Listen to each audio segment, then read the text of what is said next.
Assalamualaikum warahmatullahi wabarakatuh. Bismillahirrahmanirrahim. Mengenal penulis kitab Maulid Syamsud Duror, Habib Ali bin Muhammad bin Husain Al-Habsyi. Setiap bulan Maulid atau minimal sekali dalam sepekan, lantunan syair yang termaktur dalam kitab Maulid Syamsud Duror selalu bergema di sudut-sudut masjid maupun musola di wilayah seluruh Indonesia maupun luar negeri. Maulid Syamsud Duror ini juga biasa disebut masyarakat dengan sebutan Maulid Al-Habsyi yang merujuk pada nama pengarangnya, Habib Ali bin Muhammad bin Husain Al-Habsyi, yang merupakan penyusun maulid ini adalah seorang ulama besar dan waliullah asal Hadramaut, Tarim, Yaman. Habib Ali lahir pada tahun 1259 Hijriah atau 1839 Masehi dan wafat pada tahun 1333 Hijriah atau 1913 Masehi. Silsilah nasab dan garis keturunannya bersambung langsung kepada Rasulullah SAW. Habib Ali mengarang maulid ini pada usianya yang ke-68 tahun. Berkat karyanya ini, Habib Ali Habsyi dijuluki Sohibul Maulid Syamsud Duror. Kitab Maulid Syamsud Duror ini berisi syair-syair tentang kisah perjalanan hidup dan pujian kepada baginda Nabi Muhammad SAW dengan bahasa yang indah dan penuh makna. Pada tanggal 14 sampai 16 November, kawasan Masjid Ar-Riyad, Pasar Kliwon, Solo selalu menjadi pusat kegiatan peringatan Maulid Nabi Muhammad dan sekaligus haul Solo. Di belakang Masjid Ar-Riyad bersemayam 3 makam ulama, yakni makam Habib Alwi bin Ali, Habib Ahmad bin Alwi, dan Habib Anis bin Alwi. Mereka adalah keturunan Habib Ali bin Muhammad Al-Habsyi. Nasab mulia Habib Ali bin Muhammad Al-Habsyi tidak perlu diragukan lagi, sebab dalam manaqib Al-Habib Ali bin Muhammad Al-Habsyi, nasabnya tersambung melalui jalur nasabnya Ali Zainal Abidin bin Husain bin Fatimah Az-Zahra binti Muhammad bin Abdullah. Dalam manaqib tersebut diceritakan bahwa ketika Habib Ali berusia 7 tahun, ayahnya pindah ke kota Mekkah bersama ketiga anaknya yang sudah dewasa, yakni Abdullah, Ahmad, dan Husain. Ketika Habib Ali berusia 11 tahun, bersama sang ibu hijrah ke Sewun untuk memperdalam ilmu fikih dan ilmu-ilmu lainnya. Kepindahan tersebut sesuai apa yang diperintahkan Habib Umar bin Hasan bin Abdullah Al-Haddad. Habib Ali dibesarkan di bawah asuhan dan pengawasan kedua orang tuanya, ayahandanya Al-Imam Al-Arif Billah Muhammad bin Husain bin Abdullah Al-Habsyi, dan ibundanya Asy-Syarifah Alawiyah binti Husain bin Ahmad Al-Hadi Al-Jufri, yang pada masa itu terkenal sebagai seorang wanita yang solihah, yang amat bijaksana. Pada usia yang amat muda, Habib Ali Al-Habsyi telah mempelajari dan menghatamkan Al-Quran dan berhasil menguasai ilmu-ilmu zahir dan batin sebelum mencapai usia yang biasanya diperlukan untuk itu. Oleh karenanya, sejak itu dirinya diizinkan oleh para guru dan pendidiknya untuk memberikan ceramah-ceramah dan pengajian-pengajian di hadapan khalayak ramai. Sehingga dengan cepat sekali dia menjadi pusat perhatian dan kekaguman serta memperoleh tempat terhormat di hati setiap orang. Kepadanya diserahkan tampuk kepemimpinan tiap majelis ilmu, lembaga pendidikan, serta pertemuan-pertemuan besar yang diadakan pada masa itu.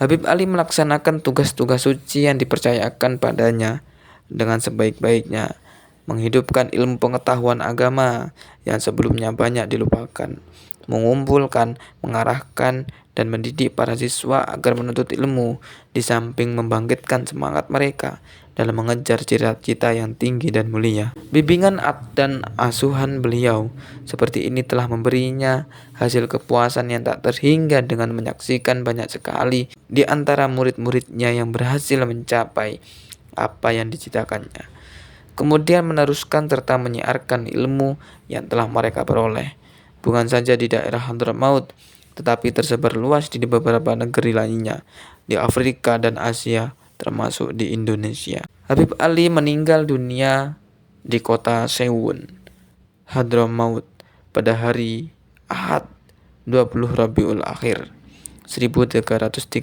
Hijriah dan meninggalkan beberapa orang putra yang telah memperoleh pendidikan sebaik-baiknya dari beliau sendiri yang meneruskan cita-cita beliau dalam berdakwah dan menyiarkan agama.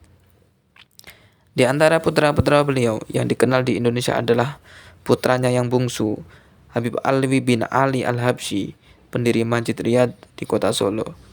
Dia dikenal sebagai pribadi yang amat luhur budi pekertinya, lemah lembut, sopan santun, serta ramah tamah terhadap siapapun, terutama kaum yang lemah, fakir miskin, yatim piatu, dan sebagainya. Rumah kediamannya selalu terbuka bagi para tamu dari berbagai golongan dan tidak pernah sepi dari pengajian dan pertemuan-pertemuan keagamaan. Habib Alwi meninggal dunia di kota Palembang pada tanggal 20 Rabiul Awal 1373 Hijriah dan dimakamkan di kota Solo. Banyak sekali ucapan Al-Habib Ali bin Muhammad Al-Habsyi yang telah dicatat dan dibukukan, di samping tulisan-tulisannya yang berupa pesan-pesan atau surat menyurat dengan para ulama di masa hidupnya, juga dengan keluarga dan sanak kerabat, kawan-kawan, serta murid-murid beliau, yang semuanya itu merupakan perbendaharaan ilmu dan hikmah yang tiada habisnya. Dan di antara karangan Habib Ali bin Muhammad Al-Habsyi yang sangat terkenal dan dibaca pada berbagai kesempatan di mana-mana, termasuk di kota-kota di Indonesia, ialah risalah kecil yang berisi kisah Maulid Nabi Muhammad SAW dan diberinya judul Simtud Duror fi Ahbar Maulid Khairil Bashar wa malahu min akhlaq wa awsaf wa siyar, atau untaian mutiara kisah kelahiran manusia utama, akhlak, sifat, dan riwayat hidupnya. Habib Ali mengarang kitab tersebut pada Kamis 26 Safar 1327 Hijriah dan disempurnakan pada 10 Rabiul Awal 1327 Hijriah. Habib Ali bin Muhammad Al-Habsyi dan karohmanya. Diriwayatkan bahwa Habib Ali bin Muhammad Al-Habsyi adalah seorang wali Allah yang bisa mendengar suara tasbih subhanallah dari barang-barang mati kepada Allah Subhanahu wa taala. Pada suatu saat, beliau mendengar tasbih barang-barang mati yang ada di sekitar beliau seperti lemari, meja, dan lainnya seperti biasanya. Tapi beliau heran ketika ada suara tasbih yang lebih keras daripada yang lainnya. Karena rasa penasarannya tersebut, beliau berusaha mencari suara tersebut berasal dari mana. Setelah beliau mencari, ternyata beliau menemukan si pemilik suara tasbih yang keras tadi, yaitu biji kurma. Lalu beliau bertanya kepada biji kurma, kenapa suara tasbihnya lebih keras dari suara tasbih barang-barang lainnya? Biji kurma lantas menjawab, ya Habib, karena aku ini anaknya, dan anaknya lagi biji kurma yang ditanam langsung oleh tangan Rasulullah SAW. Subhanallah. Sesuatu yang berkaitan atau berhubungan dengan Rasulullah akan ikut mulia, lebih-lebih jika hati yang berkaitan dengan Rasulullah. Sebagaimana keadaan Habib Ali Al-Habsyi yang menghabiskan seluruh hidupnya untuk memuji Rasulullah dengan ribuan qasidah baik yang berbahasa fusha atau amiyah. Dan beliau seringkali menangis setiap mendengar nama Rasulullah disebut, karena sangat berkaitannya hati beliau dengan Rasulullah. Disebutkan dalam manaqib Habib Ali, di antara tanda ketinggian haliyah beliau tampak ketika beliau hendak berbicara di depan khalayak, maka sebelum beliau mengucapkan sepatah kata, para hadirin telah hujan tangis terlebih dahulu. Baru memandang wajah beliau, orang-orang sudah bercucuran air mata. Keagungan Al-Habib Ali Al-Habsyi pun diakui oleh para ulama yang hidup sezamannya.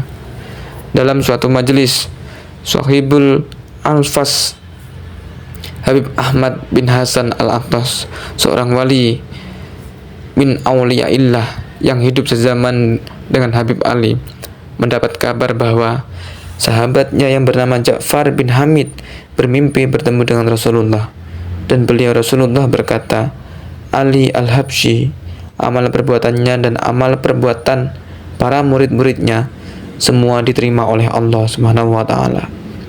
Maka Habib Ahmad bin Hasan al-Attas berkata, jika demikian, maka mulai saat ini kami adalah murid-muridmu, wahai Ali.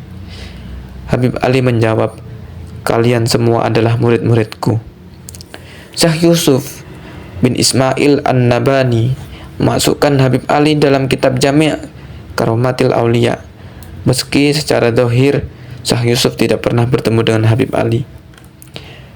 Disaksikan pula oleh penjaga makam Rasulullah bahwa setiap hari Rasulullah selalu hadir bersama Habib Ali di kubah Rasulullah.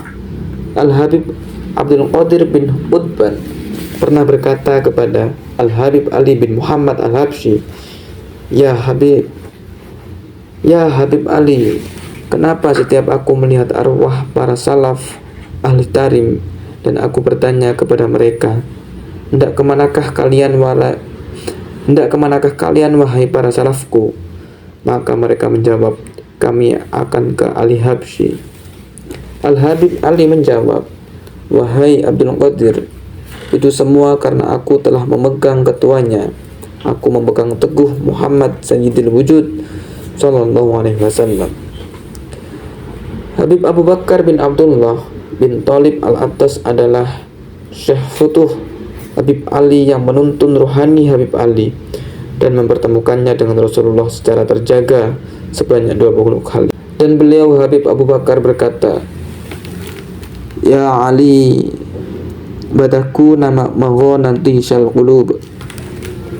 Engkau akan menjadi magnetnya hati. Semua hati akan tertarik dan mendekat kepadamu.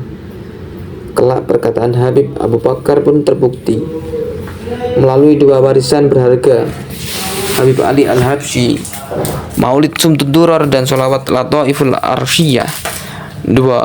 Dua aurat yang banyak berjasa mengantarkan para sholihin wasil ke hadirat Rasulullah. Al-Habib Ali radhiyallahu an berkata, maulidku ini akan tersebar ke tengah-tengah masyarakat dan aku akan mengumpulkan mereka di jalan Allah serta membuat mereka dicintai Rasulullah. Jika seseorang menjadikan kitab maulidku ini sebagai salah satu muridnya dan menjaganya, maka sir rahasia Al-Mustafa Muhammad akan terpancar pada dirinya, baik zahir maupun batin. Kata Abah Guru sekumpul, jadikanlah Maulid Sumtud Durar ini sebagai wirid, karena Rasulullah selalu hadir bila dibacakan Maulid Al-Habsyi yang isinya kisah Rasulullah dan memuji Rasulullah. Dan kata beliau, siapa yang hadir majelis Maulid mulai awal sampai akhir dimanapun majelisnya, duduk dimanapun, maka ia akan dapat barokah yang sangat luar biasa, dan Rasulullah memberikan syafaatnya kepadanya. Dan ia termasuk golongan orang-orang soleh, karena Rasulullah pasti hadir bila dibacakan maulid memuji Rasulullah. Dan kata beliau lagi, siapa yang hadir majelis maulid, maka rezekinya akan bertambah dan panjang umur. Beliau juga berkata, seluruh huruf yang ada pada maulid adalah Dzatiyah Rasulullah, Subhanallah, dan Lataiful Arsyiyah adalah kumpulan sholawat karya Habib Ali. Habib Anis berkata, begitu dahsyatnya isi sholawat ini sampai banyak para arifin yang tidak berani mengucapkannya. Takut apa yang diucapkan dalam sholawat ini tidak sama dengan keadaan spiritual yang sebenarnya yang ada dalam diri mereka. Namun Habib Anis tetap mengijazahkan sholawat ini. Beliau berkata, niat membacanya sebagai ittiba dan tabaruk saja dengan Habib Ali. Di antara redaksi sholawat atau Lataiful Arsyiyah yang termaktub di hari Jumat adalah, Ya Allah, curahkanlah sholawat dan salam kepada baginda Muhammad. Sholawat yang diungkapkan dengan lisan yang mencakup seluruhnya. Sholawat yang terucap di kehadirat yang seluas-luasnya. Sholawat yang dengannya jasadku terlimpahi kemuliaan dari jasadnya Rasulullah. hatiku dari hati Rasulullah, ruhku dari ruh Rasulullah, sirku dari sir Rasulullah, amalku dari amal Rasulullah, akhlakku dari akhlak Rasulullah, tawajjuh